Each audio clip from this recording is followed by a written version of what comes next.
Alors c'est l'information majeure de ce 28 avril 2026, ce retrait des Émirats Arabes Unis de l'OPEP et de l'OPEP+, effectif dès le 1er mai. Alors c'était vrai que c'est un véritable séisme pour la géopolitique régionale. Comment pouvons-nous parler d'économie régionale lorsque sa stabilité économique est aujourd'hui frappée par une telle annonce? Oui.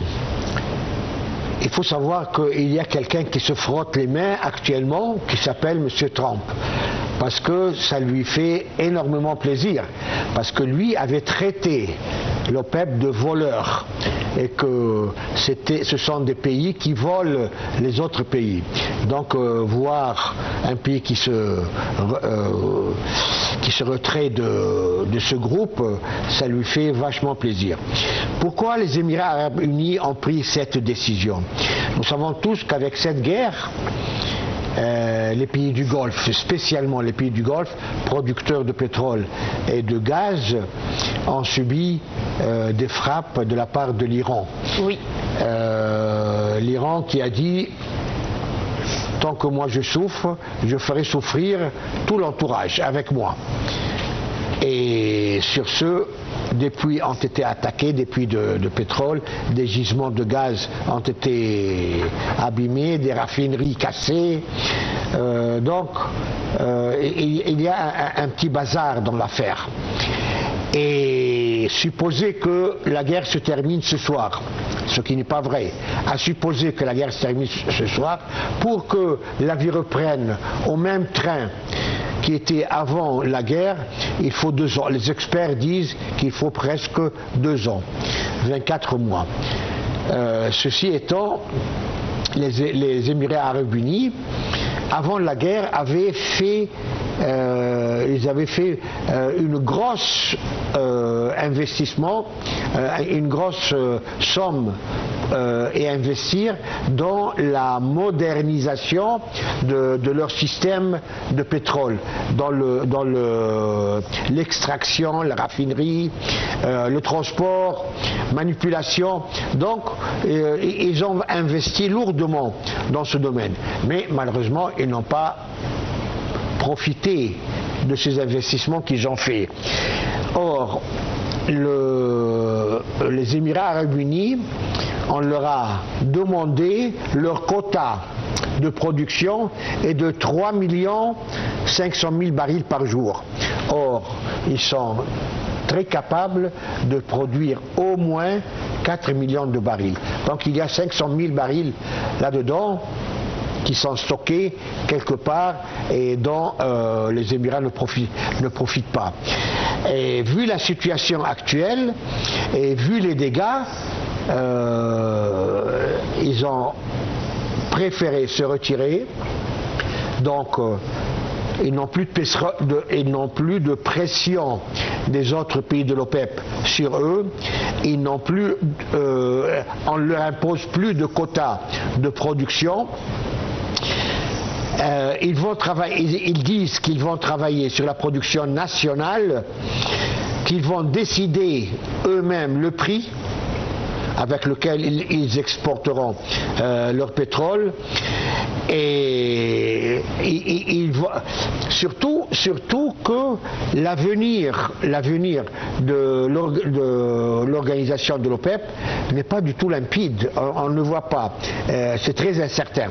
Alors justement, avant de parler de son avenir, est-ce que les Émirats Arabes Unis, en faisant ce choix, a choisi la souveraineté économique au détriment de l'unité régionale sur le plan économique? Oui, souveraineté économique, mais on ne peut pas dire au détriment. Pourquoi au détriment? Je signale que ce n'est pas le premier pays qui se retire. Avant ça, le Qatar s'est retiré en 2016. Donc c'est le deuxième pays qui se retire pour faire lui-même sa politique pétrolière, quoi. Donc ça peut ouvrir à une compétition fraternelle entre les pays? Absolument. Ou est-ce que ce sera une véritable rupture politique de la région? Ah non, c'est pas politique, c'est économique. Ce n'est pas. Et encore les Émirats Arabes Unis reprochent aux autres pays du Golfe de ne pas avoir pris les mesures nécessaires pour se défendre contre l'Iran. Donc ça les gêne beaucoup et ils trouvent que c'est inutile de rester dans ce rassemblement de pays. Et figurez-vous qu'après la guerre, il y aura les États-Unis qui vont rentrer en pleine force pour vendre leur pétrole. La Russie, pareil. La Turquie, peut-être. Et justement, quelles sont les conséquences de ce retrait, finalement ? Les conséquences de ce retrait sont des conséquences propres à cette monarchie. Les autres pays, je dirais, s'en foutent pas mal. Ils sont 12.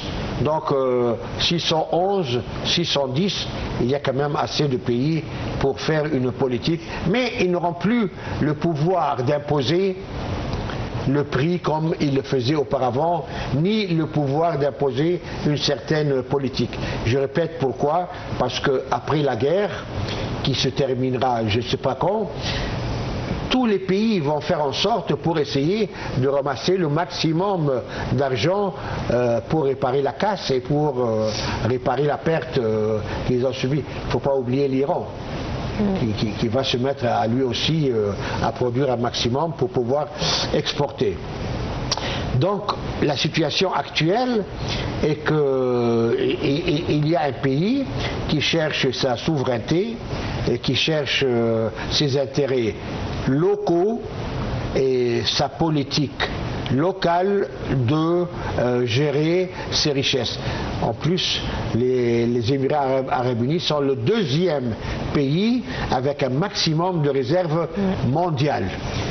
Donc ce n'est pas n'importe qui, c'est un pays qui possède vraiment dans l'avenir et pour l'avenir beaucoup de moyens. Finalement, est-ce que cette guerre justement qu'il y a eu dans la région n'a pas aussi permis à chaque pays de produire local ou de faire campagne concernant sa production locale, c'est-à-dire réfléchir à comment se suffire et s'autosuffire?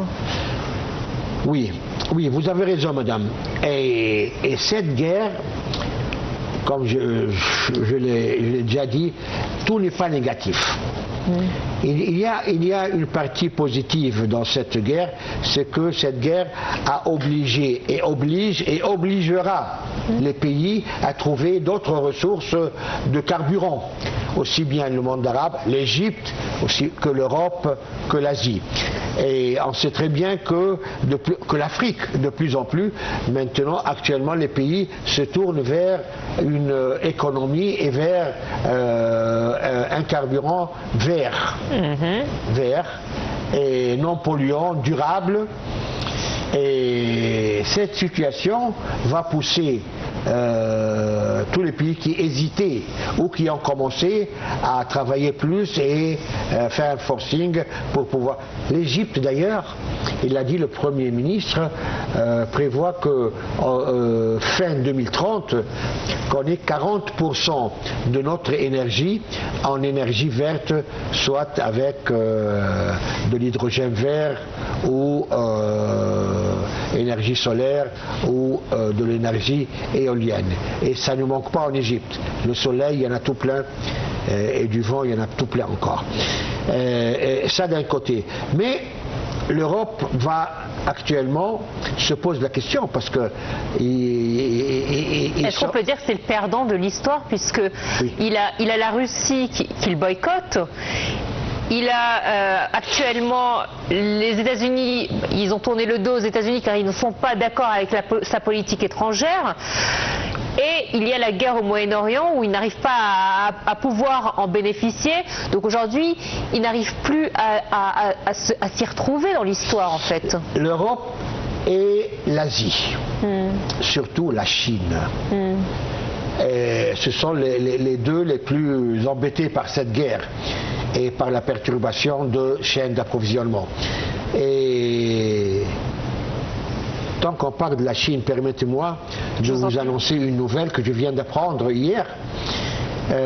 La Chine a décidé de couper l'approvisionnement mondial de la nourriture sans que personne ne se rende compte. Tout le monde est en train de voir un beau match. L'Iran qui va assister au pourparlers. Non, non, non, M. Trump ne va pas envoyer ses émissaires. Oui, oui, le Pakistan. Et tout le monde est occupé par ça.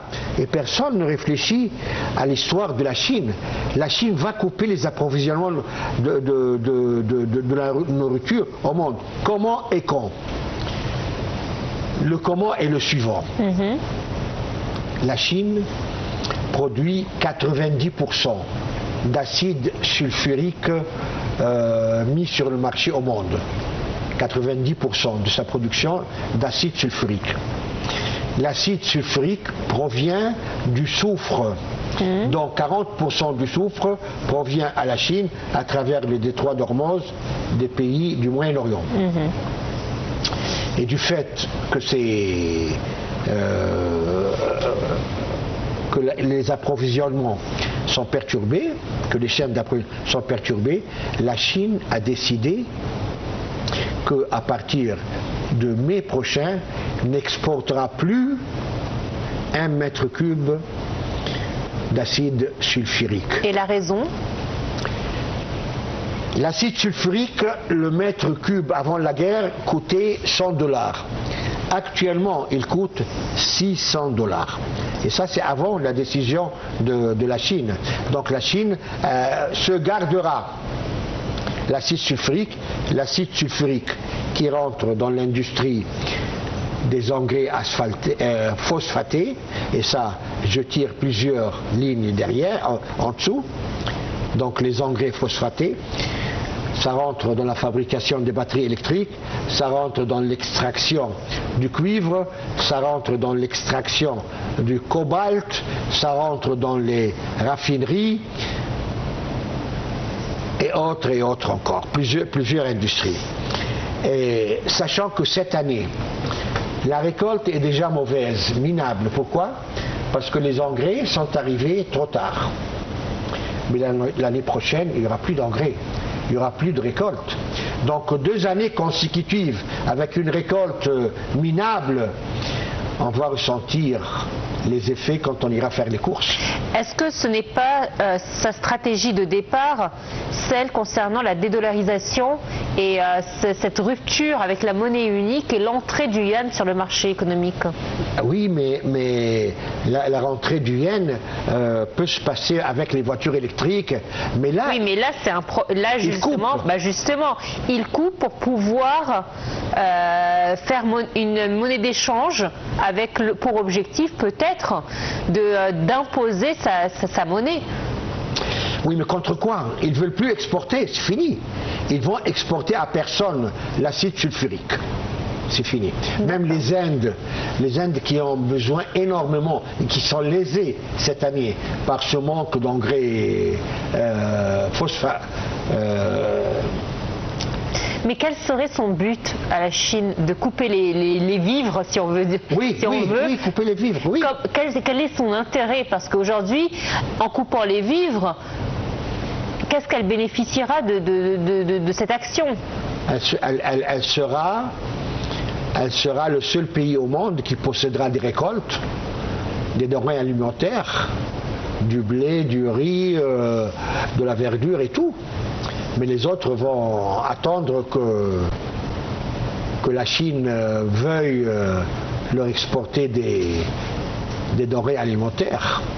Et tout le monde se mettra à genoux devant la Chine et dira voilà, je suis la première force, la première puissance économique au monde et je fais la preuve.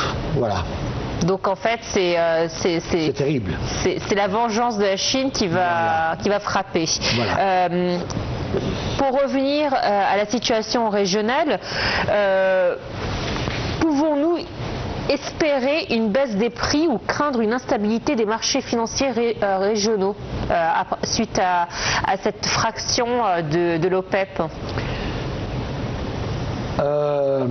L'OPEP reste et restera, parce qu'avec l'OPEP, il y a l'OPEP+, qui a fait rentrer 10 autres pays, dont la Russie. Donc ils sont quand même une entité assez importante. Bon, le départ de Qatar, le départ... Justement, ça ouvre la porte à d'autres personnes de sortir de cette organisation. Tout à fait raison, la contagion. Exactement. Tout à fait. Et là, le risque existe. Vous avez raison, madame, la contagion, et si ça se décortique, moi je ne sais pas on va aller où. Mais il y a une chose certaine, si chaque pays essaye de vendre lui-même son pétrole, il va essayer de baisser au maximum le prix pour pouvoir le vendre.